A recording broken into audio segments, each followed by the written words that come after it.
The Kashmir region is a disputed territory controlled in part by Pakistan, India, and China. Following a major earthquake on January 1, 2018, whose epicenter was located in Pakistan-administered Kashmir, our humanitarian aid team has been urgently requested by the government of Pakistan to manage the international response. Due to the heated cultural climate of the region, the government of Pakistan wants to make certain that our response will be culturally sensitive.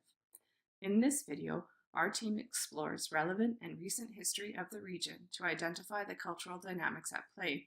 We then describe our engagement strategy, inclusive of our culturally sensitive response. Finally, we introduce our team's cultural backgrounds and competencies, demonstrating that we are ready for and capable of managing the international response. Has identified two main factors that influence the historical and cultural dynamics of the Kashmir region and could undermine the international response to the crisis. They are a lack of trust between the Kashmiri people and the Pakistan government, and a lack of confidence in the militaries due to a history of conflict in the region. The ongoing conflict between Pakistan and India has caused a lack of development in Kashmir, leaving many residents feeling neglected by the government of Pakistan. After the Pakistani government's quick response to the 2005 earthquake, they failed to deliver on commitments and complete reconstruction projects. Soon thereafter, the government was accused of misusing roughly 550 million Canadian dollars in aid. This further eroded the Kashmiris' tenuous trust in the Pakistan government. The increased military presence during the 2005 earthquake led to an increase in extremist militant groups in the region, which sparked military intervention by the Pakistani government. An unfortunate increase in civilian casualties led to Kashmiri distrust of the military. Our team is aware that many rural Kashmiri populations are very mobile and may relocate with extended family in neighboring villages without contacting authorities.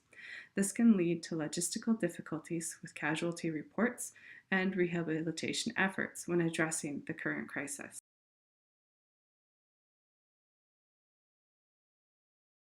Proposes a three-pronged engagement strategy aiming to first rebuild trust between the residents of Kashmir and the Pakistani government, secondly, to create positive lines of communication between the populations and NGOs, and finally, to involve the community in the immediate response and future rebuilding.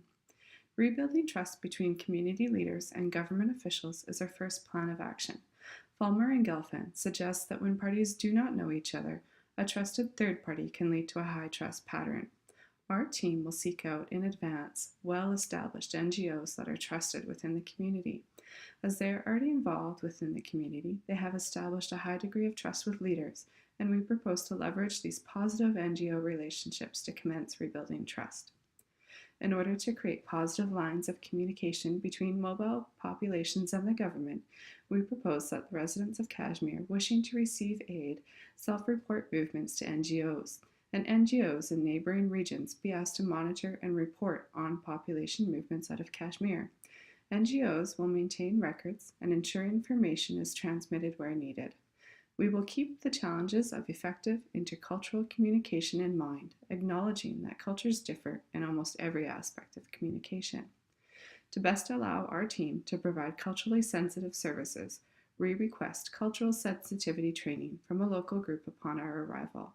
This will help address intercultural communication, regional culture, communication styles, language, cultural differences, and nonverbal communication. Once trained, our team would like to involve the community in the reconstruction plans and efforts. This will not only build trust between the communities, international teams, and the government, but will also give the communities purpose and hope.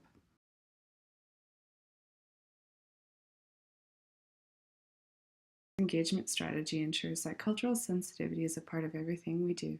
We will make every endeavor to take the time to listen before acting. We spend time in the early phases of this emergency response finding methods and styles of communication to reach individuals within the community. We acknowledge that deep listening will require a great amount of effort and thoughtful intent. This thoughtful intent begins to describe the type of intercultural competence that our teams bring. It is an ability to be mentally and behaviorally flexible and adaptive. Common elements of intercultural competence are described by Mosley as one's cultural humility, self-cultural awareness, and ability to acknowledge the lives, views, and values of others. As such, our team will regularly check in on one another, reflect on our experiences, successes, and areas for improvement to promote individual awareness and growth and team cohesion.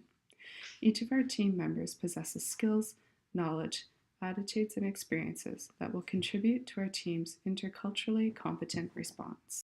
Our team has a wide range of intercultural experience, ranging from living and working abroad to working in challenging professional cultures to engaging in intercultural familial challenges. We have a professional project manager with experience in logistics, procurement, and financial management, a human resources professional with training in intercultural communication and conflict resolution, an experienced manager with strength in facilitating difficult conversations, a foreign services officer with experience in culturally sensitive and complex situations such as South Africa and Lebanon, a naval logistics officer currently serving in Israel who has been exposed to different cultures in her travels, and a teacher who has lived in both Saudi Arabia and Tanzania and who now teaches a class of multicultural Canadian students to embrace their cultures. Team's cultural competencies, combined with our engagement approach to crisis intervention, will allow Kashmiris and Pakistanis affected by the earthquake not only to rebuild their homes, but also to rebuild trust in one another.